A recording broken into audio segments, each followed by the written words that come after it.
جہاد قتال ہو سکتا ہے وہ جائز قتال جسے میں کہتا ہوں، اس کو سمجھ لیجئے۔ ایک مسلمان ملک ہے، چاہے خالص اسلامی نظام نہیں ہے تو مسلمان، وہاں کوئی کافر حکومت جو ہے تو دوسرا ملک حملہ کرتا ہے، اب ڈیفنس میں کھڑے ہو جانا، اب یہاں ظاہر بات ہے وہ تیاری 12 برس والی مکے والی تیاری کا موقع تو نہیں ہے، یہاں تو سیدھی سی بات ہے، یا تو انہیں ختم کرو یا خود ختم ہو جاؤ گے،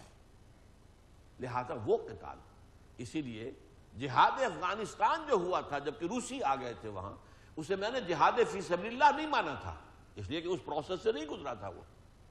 لیکن جہاد جائز تھا، قتال جائز تھا، اور اس میں جس نے جان دی وہ شہید ہے۔ اسی طرح کوئی بڑا ملک ہے، اس کے کسی ایک حصے کے اندر مسلمانوں کی اکثریت ہے، وہ اس سے علیحدہ ہونا چاہتے ہیں، آزادی چاہتے ہیں تاکہ ہم اپنی مرضی کے مطابق اپنا نظام چلائیں۔ اس وقت بھی ہو رہا ہے، فلپائنز کے اندر بھی ہو رہا ہے وہ، اسی طرح کا جنگ جو ہے مسلمان کر رہے ہیں، کمبوڈیا میں بھی ہو رہا ہے، اور کشمیر میں ہوا ہے، یہ بھی جائز ہے، اس میں جان دینا بھی شہادت ہے۔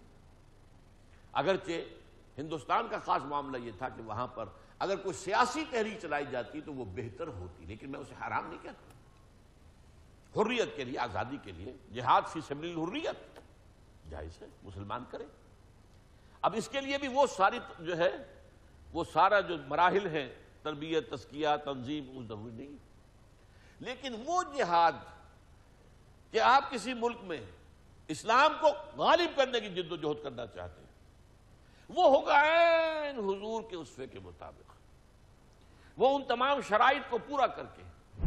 ان تمام لوازم کو پورا کر کے، ان تمام درجوں میں سے گزر کر جہاد ہوگا، تو پھر وہ قتال صحیح ہوگا، اور وہ صحیح معنی میں قتال فی سبیل اللہ ہوگا۔